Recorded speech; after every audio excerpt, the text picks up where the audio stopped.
बिस्मिल्लाहिर्रहमानिर्रहीम। My dear students, अस्सलाम वालेकुम। मैं हूं डॉक्टर मसूद अनवर, आपके साथ लेक्चर नंबर 21 में। अज़ीज़ तलबा, जैसा कि मैंने प्रीवियस लेक्चर में ये बात डिस्कस की थी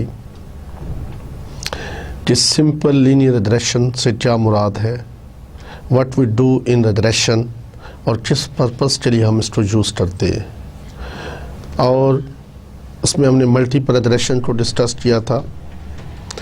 तो आज के लेक्चर में हम आपको स्कैटर प्लॉट या स्कैटर डायग्राम के बारे में बात करेंगे, और उसके बाद हम जो मॉडल्स हैं सिंपल लीनियर रिग्रेशन मॉडल, इसको फिटिंग के बारे में बात करेंगे कि how we fit these models if we are given a data. ठीक है, तो सबसे पहले स्कैटर डायग्राम के बारे में बात करते हैं। तो बेसिकली स्कैटर डायग्राम जो होती है, इसमें आपने जो दो वेरिएबल्स आपको नोन होते हैं, जो गिवन होते हैं आपको, उसको आपने प्लॉट करना होता है। एक्स जो वेरिएबल है, जिसको हम इंडिपेंडेंट वेरिएबल कहते हैं, जिसको हम नॉन रैंडम या फिक्स भी कहते हैं, इसको आपने एक्स एक्सिस पे लेना है। और डिपेंडेंट वेरिएबल जो वाई, इसको आपने वाई एक्सिस पर लेना है, और जस्ट आपने उस डाटा को प्लॉट कर देना है। ठीक है, अब जब आप जो various number of dots that में turn up is called a scatter diagram. ठीक है, अगर आप इसको प्लॉट करते जाएं, अगर आपके पास सपोज 20 का डाटा है, 20 पेयर्स हैं, ठीक है, तो आपके 20 डॉट्स लग जाएंगे वेरियस पॉइंट्स के ऊपर। अब हमें स्कैटर डायग्राम क्या बताती है, ये हमें चार चीज़ें हम इसमें से नोट करते हैं। ठीक है, अगर वो हमें एक ट्रेंड शो कर रही हो इन अ पॉजिटिव सेंस, मैं यहाँ पे ड्रा करता हूँ, आप देखिए इसको।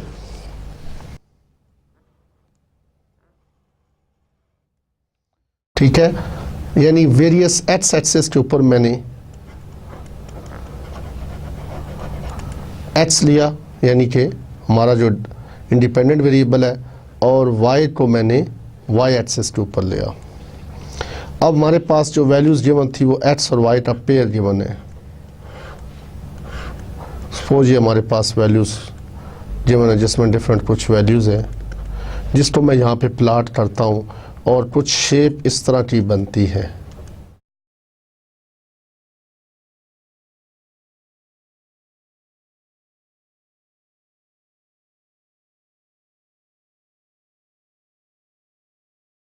तो इसको हम क्या कहेंगे, अगर हम इसके अंदर से एक लाइन जब ड्रॉ करते हैं जो मैक्सिमम पॉइंट्स को कवर करे। ठीक है, जब कंप्यूटर में आप बिल्ट इन ही आप उसको जब फिटिंग कहेंगे तो वो खुद ही डाटा के अंदर स्कैटर प्लॉट ड्रा करके लाइन भी ड्रा कर देता है। तो उससे आपको आइडिया हो जाता है कि ये पॉजिटिव लीनियर रिलेशनशिप है या नहीं। ठीक है, तो एक चीज़ तो हमें ये स्कैटर डायग्राम बता रहा है, पहली चीज़ कि रिलेशनशिप जो कैसा है, पॉजिटिव लीनियर। इसको क्या कहेंगे, पॉजिटिव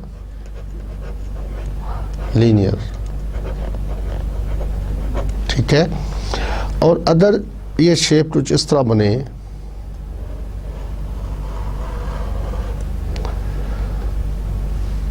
जिसमें कुछ इस तरह के पॉइंट्स बनते हों, और इसको हम स्ट्रेट लाइन से शो करें, जिसमें एक्स एक्सिस के ऊपर एक्स है, वाई एक्सिस के ऊपर डिपेंडेंट वेरिएबल है, और इस तरह की शेप बने, जिसको हम क्या बोलते हैं, नेगेटिव लीनियर रिलेशनशिप।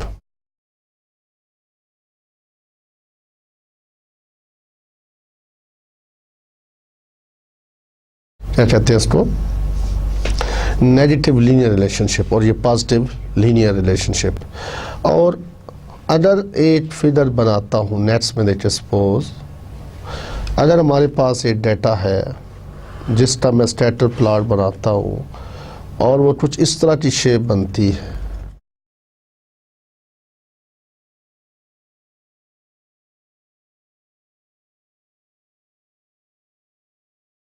ठीक है, तो अब जो इसको लाइन बनाई वो ऑलमोस्ट इस तरह की होगी, तो इसको हम क्या कहेंगे,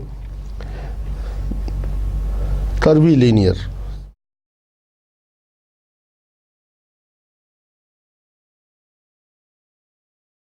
पर भी लीनियर। इसमें इसी तरह x एक्सिस के ऊपर x है और y एक्सिस के ऊपर y है। अब ये भी रिलेशनशिप शो हुआ, but it is a not linear, it is not a linear relationship. ठीक है, जो हमने प्रीवियस में आपको इक्वेशन लिखी थी y is equal to a plus B S, that equation was basically for a linear relationship. तो जब भी आप डेटा को स्टडी करते हैं सिंपल रिग्रेशन में, तो सबसे पहले आप प्लॉट करते हैं, scatter plot.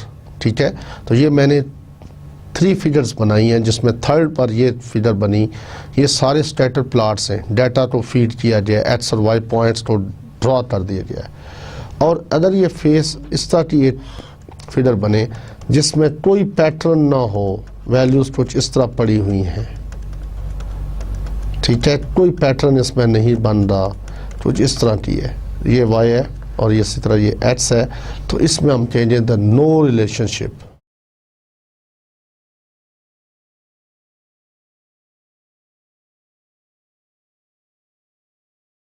No relationship between variables.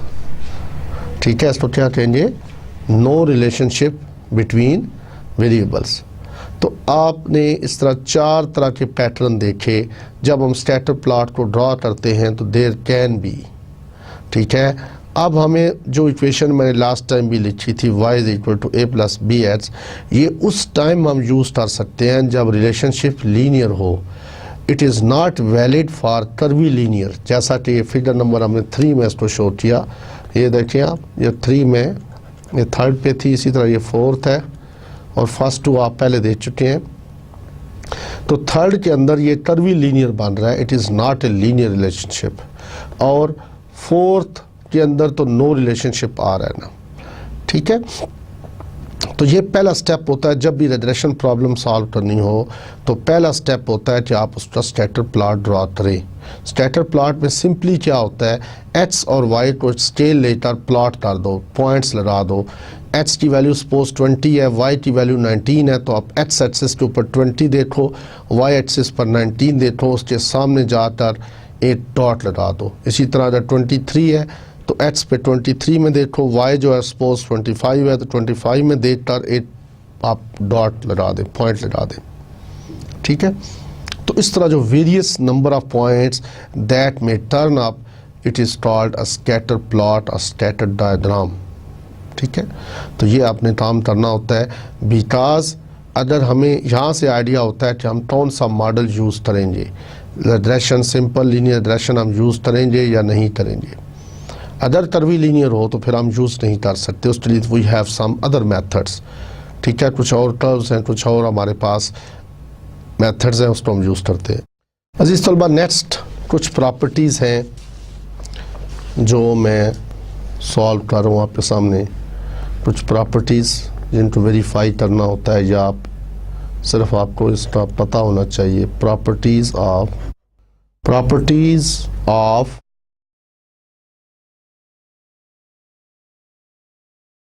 Least square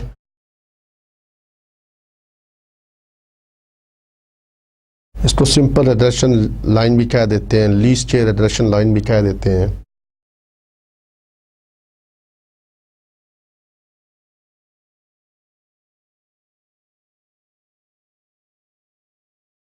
ji, properties of least square regression line में सबसे पहली प्रॉपर्टी जो होती है वो क्या है, the least square regression line passes through x bar and y bar. तो least square regression line always passes through the point x bar व comma y bar. तो ये पहली प्रॉपर्टी है। ठीक है, इसके बाद जो दूसरी प्रॉपर्टी है,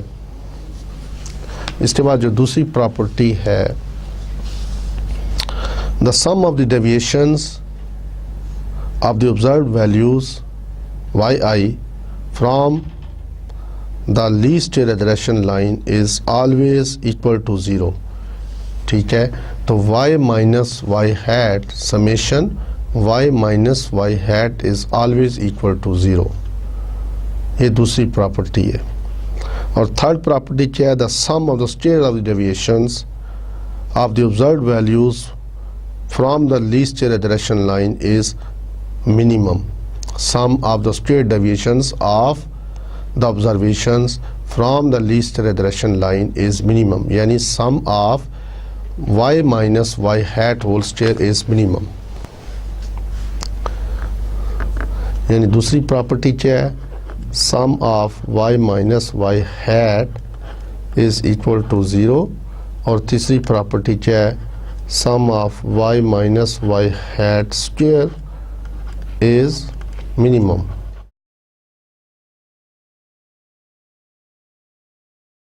ठीक है जी। और फोर्थ प्रॉपर्टी है the least square regression line is a best fit because the least square regression line obtained from the random sample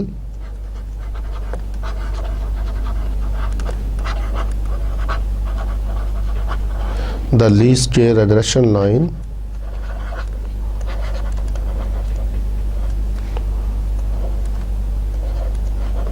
obtained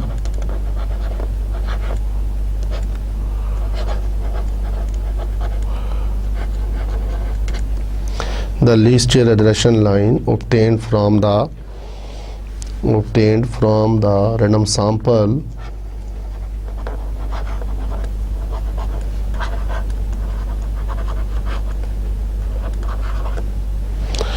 is the line of the best fit, is the line of best fit obtained from random sample is the line of best fit। ठीक है, because A and B are unbiased estimators of alpha and beta। अब unbiased से क्या मुराद है कि expectation of A is equal to alpha and expected value of beta, sorry, expectation of B is equal to beta, इससे ये मुराद है। ठीक है, जब हम कहते हैं A is an unbiased estimator of alpha, it means expectation of A is equal to alpha। और जब हम कहते हैं B is an unbiased estimator of beta, it means expectation of B is equal to beta। तो अज़ीज़ तलबा, ये these are the four properties of the least square regression line, ठीक है, जो आनी चाहिए सबको। अब यहाँ पर एक डेफिनेशन है, द स्टैंडर्ड डेविएशन और the standard error of regression, standard error of estimate भी जिसको हम कहते हैं। ठीक है, इसमें हम क्या करते हैं, if we plot the actual values and the estimated values, we can check the degree of closeness between the actual values and the estimated values. The measure of this degree of closeness is called standard error of the estimate। ठीक है, तो इससे पहले कि हम उस तरफ जाएं, स्टैंडर्ड एरर की तरफ मैं उसका फार्मूला लिखूं, इसको मज़ीद डिटेल में जाऊं, तो मैं एक न्यूमेरिकल सॉल्व कर रहा हूं। अगर हमें कुछ पेयर्स ऑफ ऑब्जर्वेशन दी हुई हों, सैम्पल वैल्यूज़ नोन हो, बाईवेरिएट डाटा हमारे पास हो, उसमें हम इक्वेशन फिट कैसे करते हैं, how we fit the equation. तो अज़ीज़ तलबा, ये क्वेश्चन नंबर मैं सॉल्व कर रहा हूँ 14.5। क्वेश्चन में पढ़ देता हूँ। The following table gives the aptitude test scores and the productivity indices of 10 workers selected at random. ठीक है, उनका एप्टीट्यूड स्कोर है जो डिपेंड कर रहा है किसके ऊपर, प्रोडक्टिविटी के ऊपर। तो प्रोडक्टिविटी, सॉरी इसमें जाना चाहिए था, प्रोडक्टिविटी जो है वो डिपेंड कर रही है किसके ऊपर, एप्टीट्यूड स्कोर के ऊपर। ठीक है, calculate the two regression equations and estimate number A the productivity index of a worker whose test score is 92।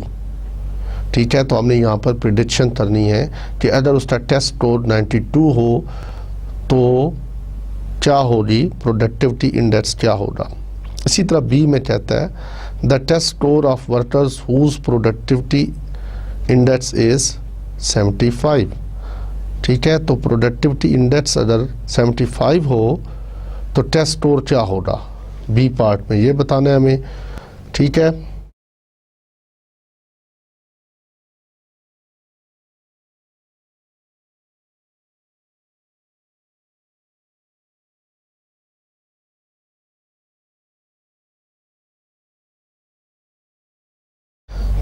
अजीज तलबा, इस क्वेश्चन को सॉल्व करने से पहले आप ये देखिए कि आपको इन्फॉर्मेशन गिवन जो क्या है, इसमें आपने you have to calculate the two regression equations. It means x on y and y on x। ठीक है, पहले आप x ऑन y करते हैं, उसके बाद हम y और x की तरफ जाएंगे। तो 14.5 है ये, पेज नंबर 498। तो आपको जो information given, page number 498, information given क्या आपको, जो आपको x दिया हुआ है और साथ एक कॉलम y का दिया हुआ है और वैल्यूज़ क्या हैं वो आप देख लें। तो x की वैल्यूज़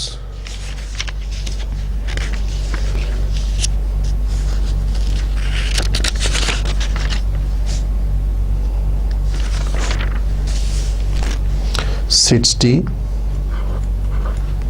62, 65, next 70, 72,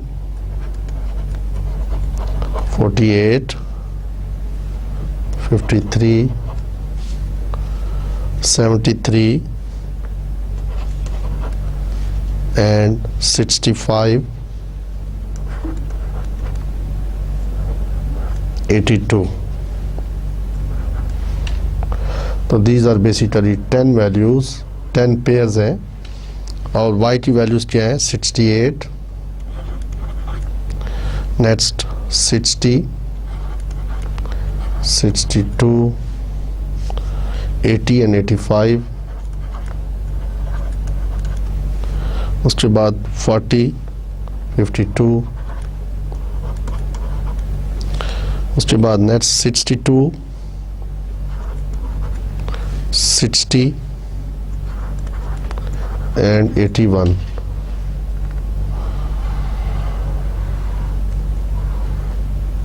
तो ये वैल्यूज़ आपके पास। अब हमने इक्वेशन फिट करनी है, यानी पहले जो इक्वेशन फिट करेंगे that is y is equal to a plus B X. ठीक है, ये हमारी पहली इक्वेशन है। अब टू रिग्रेशन इक्वेशन फिट करनी है और दूसरी हमने करनी है x is equal to c plus D Y. ठीक है, आप इसको स्मॉल लेटर्स भी यूज कर लें, it is up to you.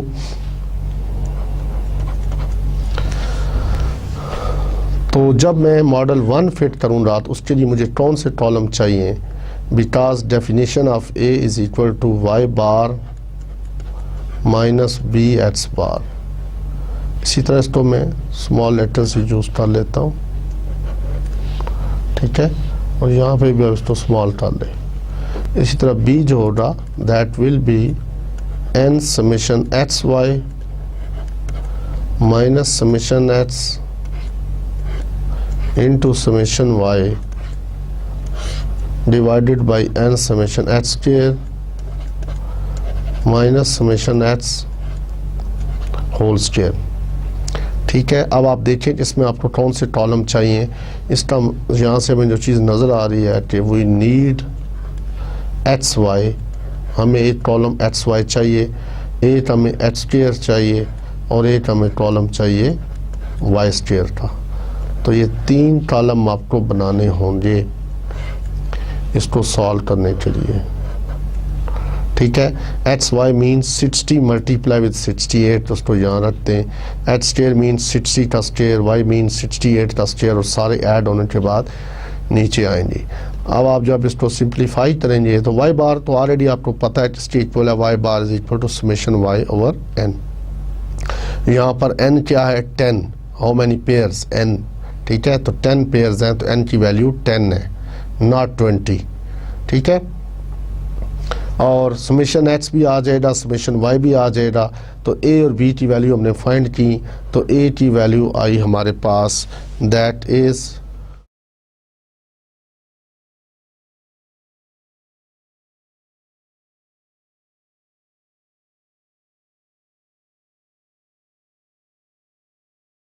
जी -10.92,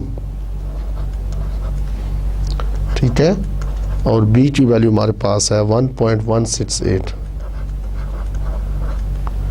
ठीक है। यानी after putting these values in B and A we can get the required result. और अजीज़ तलबा, आपको यहाँ पे एक बात बताता चलूँ, you can use your calculator also. उसमें आपने मोड रिग्रेशन, मोड आप प्रेस करें, फिर दूसरी दफ़ा आप प्रेस करें, जब आप मे भी तीसरी दफ़ा प्रेस करें तो वहाँ 1 2 3 ऑप्शन के साथ आया होगा मोड रिग्रेशन, नीचे REG लिखा होगा, ठीक है, एक जगह पे। फिर आप जब मोड रिग्रेशन को प्रेस करेंगे, 1 को प्रेस करेंगे, तो उसके बाद लीनियर एक्सपोनेंशियल और कर्वी इस तरह ऑप्शन आएगा। तो उसमें आपने लीनियर 1 पर है तो 1 पर, अगर 2 है तो 2 पर, उसको आपने प्रेस करना है, ठीक है। तो अब आप उसमें डेटा अपना फीड कर सकते हो। सपोज आपकी पहला पेयर जो है वो 60 और 68 है, तो आपने 60,68 लिखकर और DT डाटा के साथ लिखा होगा ऑप्शन मेमोरी प्लस M+ के नीचे DT, एक ब्लू कलर के अंदर आमतौर पे कैलकुलेटर्स में होता है, ब्लू कलर के अंदर होता है, आप उसको प्रेस करेंगे तो n = 1 आ जाएगा, ठीक है। उसके बाद आप दूसरा पेयर लेंगे, दूसरे पेयर में आप 62 लेंगे, कॉमा डाल के 60 लिखेंगे और उसके बाद आप DT मेमोरी प्लस जो बटन है उसको प्रेस करेंगे, उसमें वो डाटा एंटर हो जाएगा और n = 2 लिखा हुआ आ जाएगा, ठीक है। एंड सो ऑन, इसी तरह आप लिखते जाएंगे हत्ता कि आपके 10 पेयर एंटर हो गए। अब आप सेकंड हाफ पे जाकर नीचे सम्स एंड वेरिएंस SUM और VAR दिया होगा, आप उसको प्रेस करें तो शिफ्ट सेकंड हाफ यानी शिफ्ट सम्स या शिफ्ट वेरिएंस को प्रेस करें, तो सम्स प्रेस करेंगे तो आपको सम मिलेगा, summation X, summation Y, summation XY, ठीक है। सम्स प्रेस करेंगे तो आपको summation X, summation Y, summation XY मिलेगा। और अगर आप वेरिएंस की तरफ जाएंगे तो वहाँ पर आपको may be X bar, Y बार और उसके बाद A और B की डायरेक्ट वैल्यूज़ आपको मिल जाएगी, ठीक है। It means you can use your calculator for this purpose of fitting the model। बात समझ रहे हैं? तो जो वैल्यू आप पहले फीड करेंगे वो X में तस्वर होगी और जो वैल्यू आप सेकंड पेयर देंगे वो Y में तस्वर होगा, कंसीडर होगा, ठीक है। जब आपने X on Y पुट करना है, X on Y, तो फिर अगर आपने सेकंड मॉडल यूज़ करना है, देखिए ये मॉडल जो मैंने लिखे हैं 2 मॉडल, ये बेसिकली Y on H से मुराद क्या है कि Y डिपेंड कर रहा है X के ऊपर। इसी तरह अगर मैं कहूँ कि H डिपेंड कर रहा है Y के ऊपर, तो फिर H जो वो लेफ़्ट हैंड साइड पर आ जाएगा। तो लेफ़्ट हैंड साइड इक्वेशन के लेफ़्ट हैंड साइड पर जो भी वैल्यू आएगी वो डिपेंडेंट वेरिएबल होगा और राइट हैंड साइड इक्वेशन के राइट पर जो वैल्यू जाएगी वो इंडिपेंडेंट वेरिएबल होगा। जी, जो राइट साइड पे जाएगी वो इंडिपेंडेंट वेरिएबल होगा। तो आप ये वैल्यूज़ डायरेक्ट कैलकुलेटर से भी निकाल सकते हैं। प्लस मैं इसको यूज़ करूँगा ऑनवर्ड, जब हमारा लेक्चर होगा नेक्स्ट लेक्चर, तो उसके अंदर हम सिंपल SPSS को यूज़ करते हुए भी आपको बताएंगे how we can solve, how we can fit a model, simple linear regression model को कैसे फिट किया जाता है, ठीक है। लेकिन आप अपने कैलकुलेटर पे भी इसको यूज़ कर सकते हो, सिंपल लीनियर मॉडल को। तो ये वैल्यूज़ आई। अब आपने सिंपली A और B की वैल्यू फाइंड कर लें थ्रू दीज फार्मूलाज और इसको आप मॉडल में पुट कर दें। तो जब आप पुट करेंगे तो Y हैट, तो इसको हम Y के ऊपर हैट लगा देंगे। तो बिकॉज आवर मॉडल वाज, पहला मॉडल क्या था, Y = A + BX, तो A की वैल्यू क्या है -10.92 प्लस BX है तो 1.168 और साथ X आ जाएगा। ये हमारा पहला मॉडल फिटेड मॉडल हो गया। अब आप जब मॉडल फिट हो चुका तो इसीलिए हम इसके ऊपर कैप लगा देते हैं, Y हैट या Y कैप, क्यों, ये हमें बता रहा है कि ये मॉडल फिट हो चुका है, यानी इसके जो एस्टिमेट्स हैं, जो पैरामीटर्स हैं, उसको एस्टिमेट कर लिया गया है। अजीज़ तलबा, इसी तरह हम C X is equal to C plus D Y इसको भी फाइंड कर सकते हैं। कैसे, आप देखिएगा, यानी अगर हमारा मॉडल ये है एक्स इज़ इक्वल टू, जी अगर हमारा मॉडल ये है X is equal to C plus D Y, ये हमारा सेकंड मॉडल है, तो सी किसके बराबर होगा, this will be equal to X bar minus D Y bar. ठीक है, X bar minus D Y bar, और डी की वैल्यू क्या होगी, N summation x Y minus summation x into summation Y divided by N summation Y square minus summation Y whole का square. अब आपने देखा कि यहाँ पर जब बी का फार्मूला आपने लिखा था तो वो y डिपेंड कर रहा था x के ऊपर, तो जिसके ऊपर डिपेंड कर रहा हो डिवाइज़र में वही चीज़ आ रही है। अब यहाँ पर x डिपेंड कर रहा है y के ऊपर, जिसके ऊपर डिपेंड कर रहा है y के ऊपर, इसीलिए डिवाइज़र में y स्क्वायर आ रहा है, वहाँ पे क्या था x स्क्वायर, और न्यूमरेटर दोनों में सेम है, d और b के दोनों जो न्यूमरेटर है वो क्या है, सेम है, n summation x Y minus summation x summation Y. ठीक है, अब आपने इस फार्मूला को यूज़ करना है, तो अब आपको यहाँ पे देखें कि न्यूमरेटर तो ऑलमोस्ट आपने सॉल्व किया हुआ है, डिनोमिनेटर में आप वाई स्क्वायर का सम जो है उसको ऐड कर दें और माइनस समेशन वाई का होल स्क्वायर निकाल दें उसमें से, तो ये वैल्यू क्या आती है और ये वैल्यू क्या है, इसको मैं डायरेक्ट लिख रहा हूँ, आप भी इसको देख लीजिएगा। 26.26 और ये वैल्यू आ रही है बी की 0.59 6। ठीक है, इसको आप यूज़ करके देखिए कि ये वैल्यू है या नहीं। उसके बाद सिंपल आप एक्स के अंदर हेड डाल दें और वैल्यूज़ को रख दें, तो दैट इज़ 26.26 प्लस 0.596 वाई, तो ये हमारा फिटेड मॉडल सेकंड आ गया। ठीक है, फर्स्ट मॉडल ऑलरेडी हम निकाल चुके हैं। अब इसका दूसरा पार्ट क्या था, दैट ए पार्ट में कहता है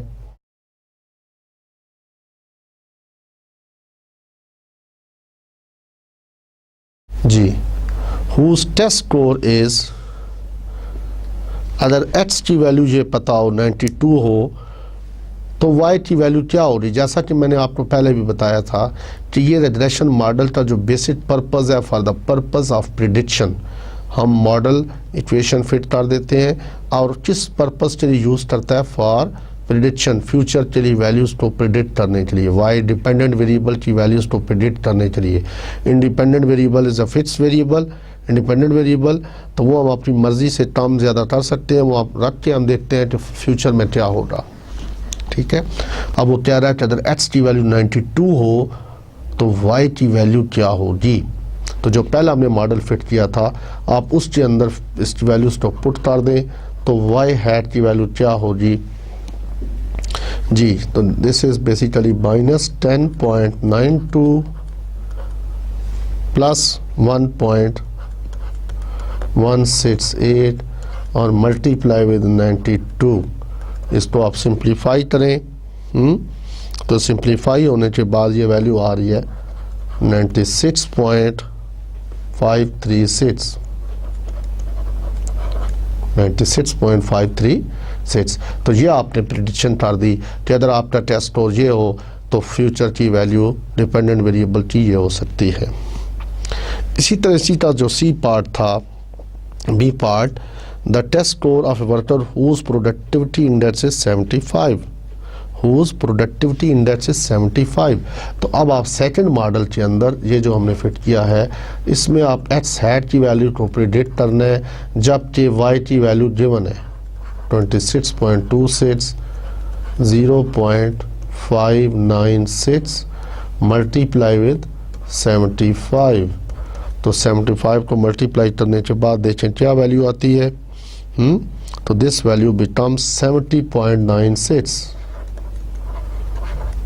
यानी अप्रॉक्सीमेटली इक्वल टू 71। ठीक है, तो ये हमारे पास वो मॉडल की फिटिंग आ गई जिसको हम यूज़ करते हैं for the purpose of prediction. ठीक है, अब इसमें और कोई ऐसी चीज़ तो नहीं जो आपको बताई जाए। न्यूमेरिकल सॉल्व करने के लिए आपको शायद मैक्सिमम 3 कॉलम्स और बनाने होंगे। एक्स वाई दिया हुआ होगा, एक कॉलम एक्स वाई का बना लें, ठीक है, एक्स इंटू वाई, और एक कॉलम एक्स स्क्वायर का और एक कॉलम वाई स्क्वायर का। उसको आप यहाँ पे यूज़ करें फार्मूलाज के अंदर और इसको आप लिख लें। प्लस आप कैलकुलेटर पे डायरेक्ट भी इसको सॉल्व कर सकते हैं, उसका तरीका मैंने पहले आपको बता दिया। उम्मीद आपको समझ आ गया होगा। अब हम नेक्स्ट टॉपिक जो है, इसका जो लास्ट टॉपिक है उसकी तरफ चलते हैं। That is basically correlation. That is basically correlation.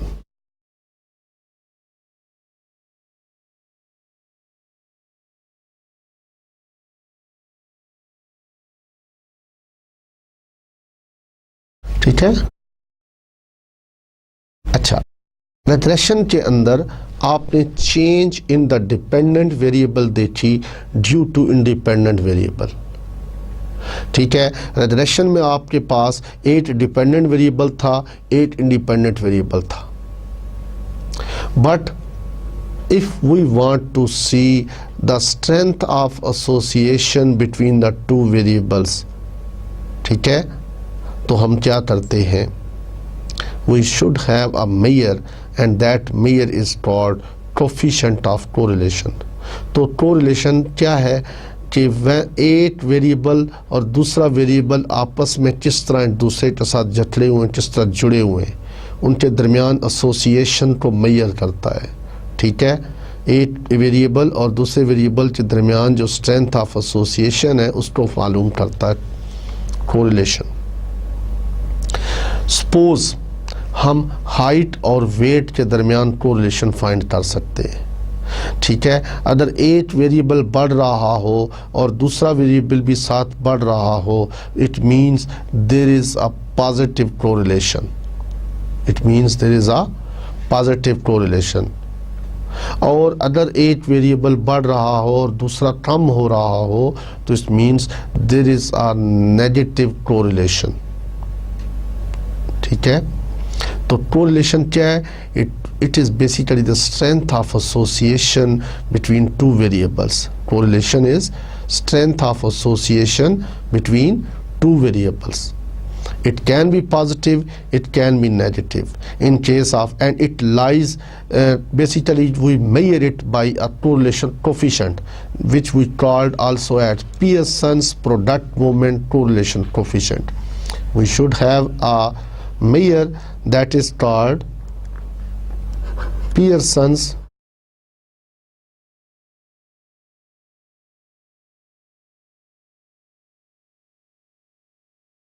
product moment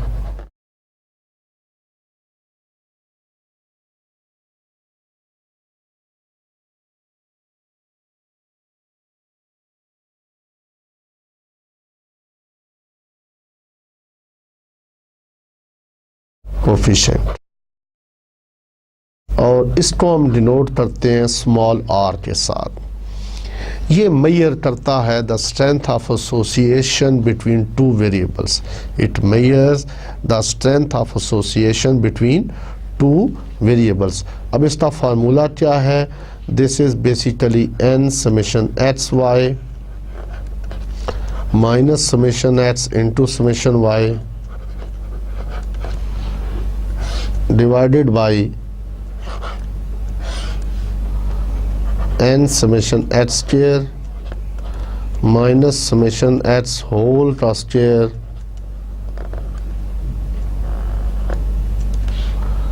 into n summation y square minus summation y whole का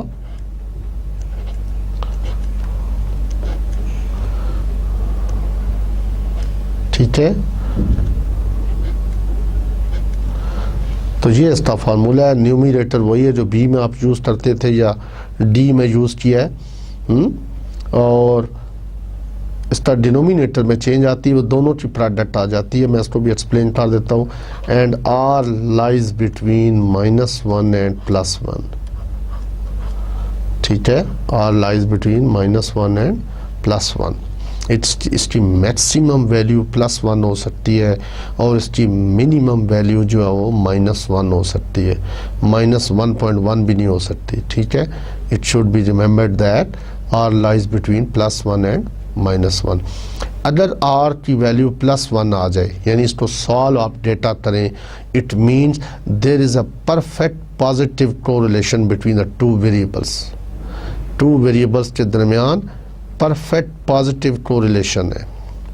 और अगर इसकी वैल्यू नेगेटिव आ जाए तो इसको क्या कहेंगे, there is a perfect negative correlation between the two variables x and y suppose.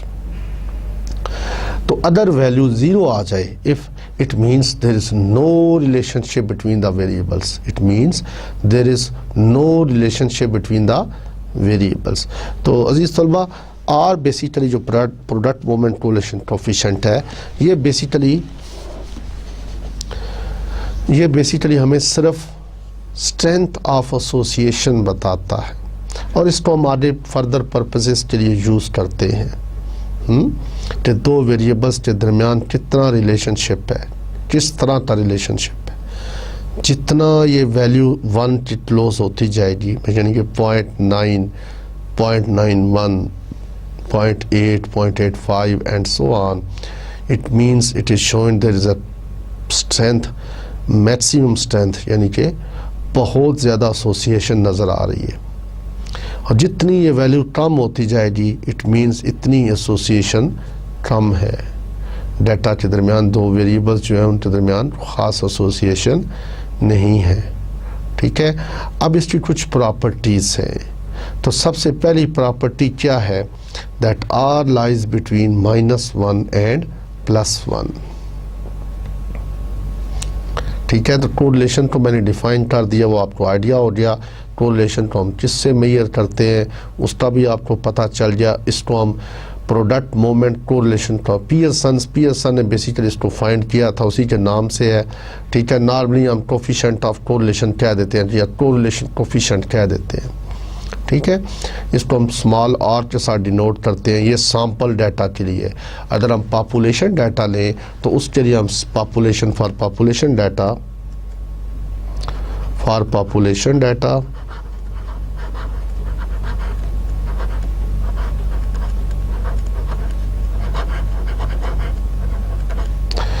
तो वो यूज़ इस जो होता है इसको हम रो से पढ़ते हैं, रो, ठीक है, रो के साथ डिनोट करते हैं। तो बेसिकली ये जो आर है ये किसको एस्टिमेट करता है, आर किसको एस्टिमेट करता है, रो। जैसे ए जो था वो अल्फ़ा को एस्टिमेट करता था, इसी तरह बी जो था रिग्रेशन कोफिशिएंट वो एस्टिमेट करता था बीटा को, जैसे एक्स बार एस्टिमेट करता है म्यू को, पी हैट एस्टिमेट करता है पॉपुलेशन प्रोपोर्शन पी को। इसी तरह रो जो होता है, रो पॉपुलेशन कोरिलेशन कोफिशिएंट, इसको एस्टिमेट किया जाता है सैंपल कोरिलेशन कोफिशिएंट से, and which is denoted by small r. तो अब मैं प्रॉपर्टीज़ की तरफ चलता हूँ। There are 2 or 3 properties. तो प्रॉपर्टीज़ में क्या है,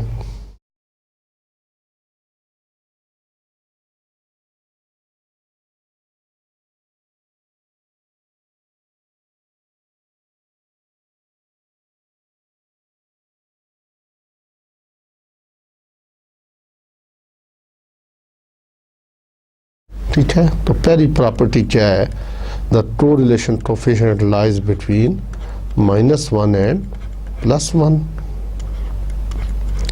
तो दूसरे नंबर पर क्या है, ये है R is a geometric mean of 2 regression coefficients, B x on y and B y on x, ठीक है। तो B y on x का तो आपको पता है, बी एक्स ऑन वाई से मुराद क्या थी, दैट वाज डी, जो हमने डी लिखा हुआ है, यानी एक्स डिपेंड कर रहा है वाई के ऊपर। तो डी का फार्मूला आपको पहले से पता है किसके इक्वल है। तो इनको अगर हम उसका ज्योमेट्रिक मीन ले लें, यानी उसकी पावर 1/2 ले लें, दोनों तो मल्टीप्लाई करके, तो ये r की वैल्यू आ जाती है। तो r is a geometric mean of two regression coefficient, ठीक है। और in case of a perfect positive correlation r is equal to 1 and in case of perfect negative correlation r is equal to -1 जी। तो तीसरी इसकी property है r is a pure number, r is a pure number। तो जब मैं pure number कहता हूं, इससे मुराद ये यूनिट फ्री है, that is unit free. It means it can be used for the purpose of comparison and r is not affected by the change of origin and scale, r is not affected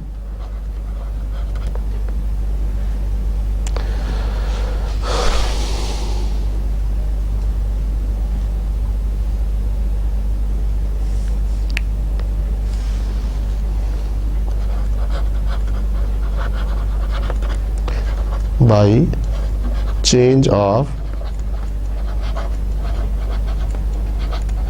origin and scale, ठीक है। अब मैं इसको explain कर देता हूँ कि अगर हम वेरिएबल हमारे पास x और y दिया हुआ है, तो हम एक नया वेरिएबल डिफाइन करते हैं। सपोज यहाँ पर मैं यहाँ पे एक्सप्लेन कर देता हूँ। अगर हम नया वेरिएबल डिफाइन करते हैं एक u, where u is equal to x minus a over h, ठीक है। और एक वेरिएबल हम v डिफाइन कर देते हैं which is y minus b over h, ठीक है। हमने किसी वैल्यू में से डेविएट किया और किसी वैल्यू के ऊपर उसको डिवाइड कर दिया, तो मैंने उसका ओरिजिन भी चेंज कर दिया। जब मैं कहता हूँ ओरिजिन, इट मींस मैंने डेविएट किया, x माइनस ए, उसका ओरिजिन चेंज हो गया। अब मैंने किसी वैल्यू पे डिवाइड कर दिया, तो इस मीन मैंने उसका स्केल भी चेंज कर दिया, ठीक है। सपोज अगर मेरे पास ये वैल्यूज़ पड़ी हुई हैं, यहाँ पर मैं आपको दिखाता हूँ। आप देखिए एक कॉलम है जिसमें ये वैल्यूज़ पड़ी हों 1010,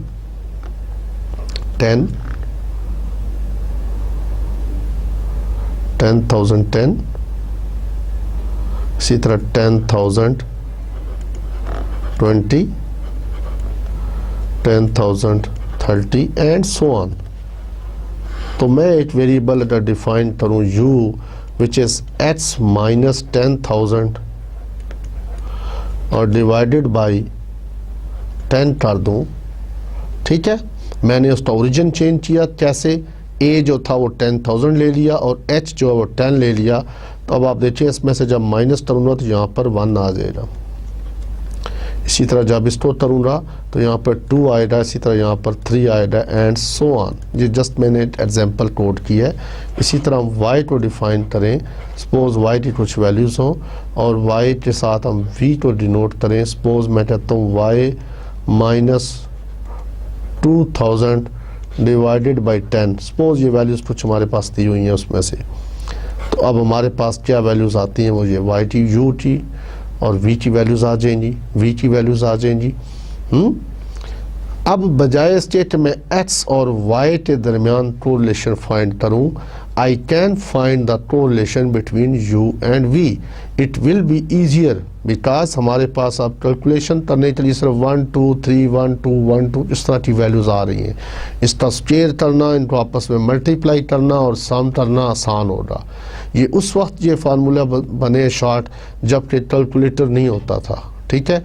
तो अब तो हमारे पास टेक्नोलॉजी है, we can use calculator, we can use our PCs, different packages हैं, उसको हम यूज़ कर सकते हैं कोरिलेशन फाइंड करने के लिए।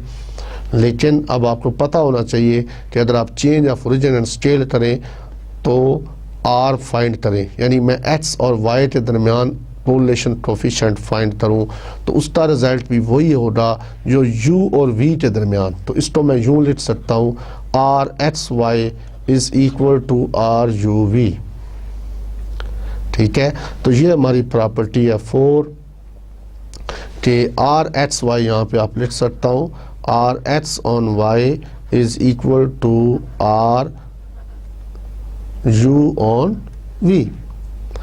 इसी तरह इसमें एक प्रॉपर्टी है that is 5, you can take it like here कि R is R y on x is equal to R x on y, यानी R x on y is equal to R y on x। ठीक है, तो basically correlation coefficient में जब आप correlation find करते हो तो इसमें कोई इंडिपेंडेंट और डिपेंडेंट का कंसेप्ट नहीं होता। Both are treated as dependent variable और ना रैंडम वेरिएबल।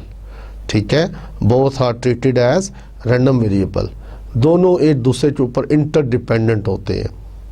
ठीक है, तो इसमें कोई इंडिपेंडेंट और डिपेंडेंट का कंसेप्ट नहीं होता कि कोरिलेशन फाइंड कर रहे हो आपको कि ये इंडिपेंडेंट वेरिएबल है और ये डिपेंडेंट वेरिएबल है। तो ये हमने इसको सॉल्व किया, ये उसकी प्रॉपर्टीज़ थी। अब हम इसमें रिलेटेड एक न्यूमेरिकल सॉल्व करते हैं जिसमें हम फाइंड करेंगे how we can find a correlation. ठीक है अजीज तलबा, आप चाहें तो आप कैलकुलेटर पे इसको डायरेक्ट वैल्यूज़ को एंटर कर सकते हैं, यानी मोड रिग्रेशन में जाएं, REG मोड तो प्रेस करते जाएं जबकि रिग्रेशन लिखा हुआ आ जाए। ठीक है, तो रिग्रेशन के ऊपर 1 के नीचे, उसके नीचे 1 लिखा होगा, REG के नीचे 1, तो 1 को प्रेस करेंगे तो फिर आपसे वो ऑप्शन मांगेगा लीनियर, एक्सपोनेंशियल एटसेट्रा। तो आप फिर उसके बाद लीनियर के नीचे 1 है तो 1, अगर 2 है तो 2 को प्रेस करेंगे तो आपको डेटा एंटर द डाटा, यानी अब उसके बाद आप डाटा एंटर कर सकते हो। उसके बाद आपने ईच पेयर को एंटर करना है। तो पेयर कैसे एंटर करोगे, सपोज आपकी पहली वैल्यू 60 है तो 60 एंटर करके कॉमा डालना है। अब कॉमा वहाँ पे स्पेस पड़ा होता है, एक बटन उसको प्रेस करें कॉमा का, और उसके बाद जो दूसरी वैल्यू वाई टी उसको एंटर करें और डी टी में एंटर करें मेमोरी प्लस, उसके नीचे डी टी लिखा होता है। तो यार ये मेमोरी प्लस वाला जो बटन है डाटा वाला, इसको आप प्रेस कर दें। ठीक है, तो पहली वैल्यू एंटर हो जाएगी। इस तरह आप दूसरी वैल्यू, तीसरी, चौथी और एंड सो ऑन। अगर 10 पेयर है तो 10 वैल्यूज़ आप एंटर करें। उसके बाद आप शिफ्ट या सेकंड हाफ के पास जाकर वेरिएबिलिटी VAR पर जाएं, नीचे आपको दिया होगा सम्स एंड वेरिएंसेस, उसको प्रेस करें तो वहाँ पर आप जो डिस्प्ले के अंदर जो एरो मार्क चीज़ है इसके जरिए आप इसको प्रेस करेंगे तो आप राइट साइड पर और जा सकते हैं आगे। ठीक है, डिस्प्ले के अंदर वो जो सेंटर में एक चीज़ लगी होती है सेंटर में, ठीक है, टॉप सेंटर में, उसको आप प्रेस करें डिस्प्ले में तो वहाँ पर आप राइट साइड पे जाते जाएंगे तो वहाँ पर आपको A, B और R लिखा हुआ मिलेगा। A, B, capital A, capital B और स्मॉल r लिखा हुआ होगा। तो what is capital A? This is basically regression coefficient जो हमारे वो हैं। ठीक है, वो पैरामीटर्स जो हैं वो हैं। B is a regression coefficient और R जो है वो that is correlation coefficient. It means you can find this values from your calculator directly, लेकिन एग्जामिनेशन हॉल के अंदर आपको फार्मूला लाजमी लिखना पड़ेगा। अगर आप चाहें तो जी मैं डायरेक्ट R की वैल्यू लिख दूंगा, आपको डाटा दिया जाए आप उसमें से R की वैल्यू निकाल के लिख दो तो उसका कोई नंबर नहीं मिलेगा। ठीक है, तो डेटा के साथ आपको फार्मूला देना लाजमी है, प्लस कॉलम्स आप बना दें कि ये कॉलम बनते हैं इसमें। ठीक है, बेशक उसको सारे कंप्लीट ना करें लेकिन उसका हेडिंग ज़रूर दे दें, XY, H² और Y², ये 3 ही कॉलम बनते हैं जो आप इसको यूज़ करते हो।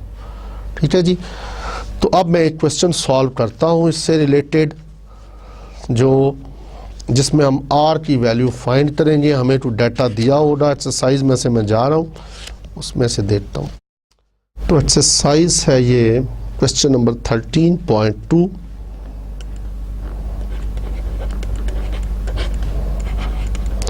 पेज 461। अब इसमें क्वेश्चन है कि find the correlation coefficient by Pearson's method between x and y and interprets it value. तो ये हमें x और y दिया हुआ है। ठीक है, तो हमें एक कॉलम बनाना है XY का और एक एच स्क्वायर था और एक वाई स्क्वायर था। तो ये 3 कॉलम आपको बनाने हैं, 2 ऑलरेडी नोन है और तीसरे आपको 2 बनाने हैं। तो एच की वैल्यू सपोज यहाँ पर 57, 42, इसी तरह 40 है एंड डॉट डॉट मैं लिख रहा हूँ। ये हमारे पास तकरीबन ये 10 वैल्यूज़ हैं 13.2 में, और नेक्स्ट 10, 60 और 30, 41 एंड सो ऑन। तो अब आपको सिंपली ये करना है, पहले कॉलम में x को y से मल्टीप्लाई करें, 57 मल्टीप्लाई विद 10, ठीक है, तो 570 आ जाएगा यहाँ पर 570, और यहाँ पर x का स्क्वायर है, इट मीन्स 57 का स्क्वायर लेना है और लिख दें। इसके बाद 10 का स्क्वायर तो 100 आ गया। अब आप ये कॉलम इस तरह कंप्लीट कर लें और करने के बाद जहाँ पर जो टोटल होगा that will be summation x y, और जो इस कॉलम का टोटल आएगा that will be summation x square, और ये जो कॉलम का टोटल होगा that will be summation Y square. तो 3 ही चीज़ें आपको चाहिए थी। उसके बाद आप फार्मूला लिखें which is n summation x Y minus summation x summation Y divided by under root n summation x square minus summation x whole square into n summation Y square minus summation Y whole square, और ये bracket बंद, ठीक है। अब के पास columns आ चुके हैं, इनको यहाँ पुट कर दें तो आर की वैल्यू देखिए क्या आती है। तो ये हल होने के बाद आर की वैल्यू 0.50 आएगी, ठीक है। आर की वैल्यू शुड बी 0.50, ठीक है।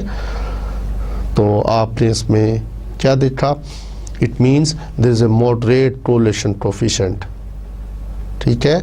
It is between -1 and +1। Between में तो नहीं कह सकते, बिटवीन 0 एंड 1, बिटवीन 0 एंड 1। तो 0 और 1 के दरमियान अगर 0 होता उससे मुराद क्या था, there is no correlation between the 2 variables, और 1 positive, there is a perfect positive correlation between the 2 variables, और अगर इसकी वैल्यूज़ नेगेटिव में आती तो नेगेटिव कोरिलेशन बिटवीन 2 वेरिएबल्स, ठीक है। अब इसमें हमने आज के लेक्चर में जो चीज़ पढ़ी है वो हमने सिंपल लीनियर रिग्रेशन की 2 इक्वेशंस को सॉल्व किया, जिसमें से when x depends on y और when y depends on x, ठीक है। और उसके बाद उसके पैरामीटर्स को हमने एस्टिमेट किया। एस्टिमेट करने के बाद हमने उसकी कुछ प्रॉपर्टीज़ पढ़ी, properties of simple linear regression model. उसके बाद हमने कोरिलेशन कोफिशिएंट को डिफाइन किया, क्या काम करता है, it finds the strength of association between 2 variables, ठीक है। उसके बाद हमने इसको how we measure this, we use the Pearson's coefficient of correlation for finding the correlation, ठीक है। उसको मेजर करने के लिए हम कौन सा फार्मूला यूज़ करते हैं, प्रोडक्ट मोमेंट कोरिलेशन कोफिशिएंट, और आर का फार्मूला हमने यूज़ किया। प्लस इसके साथ साथ हमने आपको कैलकुलेटर पे भी बताया कि आप how you can feed the data and get information from the calculator. इस तरह नेक्स्ट लेक्चर के अंदर हम कोशिश करेंगे कि आपको जितने मेथड ये किए SPSS पे सॉल्व किए जाए, ठीक है, statistical package for social sciences, उस पर इसको कोशिश करेंगे। और उसके बाद जो नेक्स्ट 21 लेक्चर की मैं बात कर रहा हूँ, और 22 एंड ऑनवर्ड से जो हमारे लेक्चर होंगे that will be based on mathematics, क्योंकि आपका जो कोर्स है वो बिजनेस मैथ एंड स्टैटिस्टिक्स से है। तो मैथमेटिक्स का पोर्शन मैंने बाद में रखा है, स्टैटिस्टिक्स का पोर्शन जो काफ़ी था उसको हमने पहले डिस्कस किया, ऑलमोस्ट 22 लेक्चर्स में कंप्लीट होगा, और जो लास्ट रिमेनिंग 10 लेक्चर्स होंगे उसमें हम मैथमेटिक्स को डिस्कस करेंगे, ठीक है। तो इसके साथ ही मैं आपसे इजाज़त चाहता हूँ। अल्लाह हाफिज़। and 2 lakh.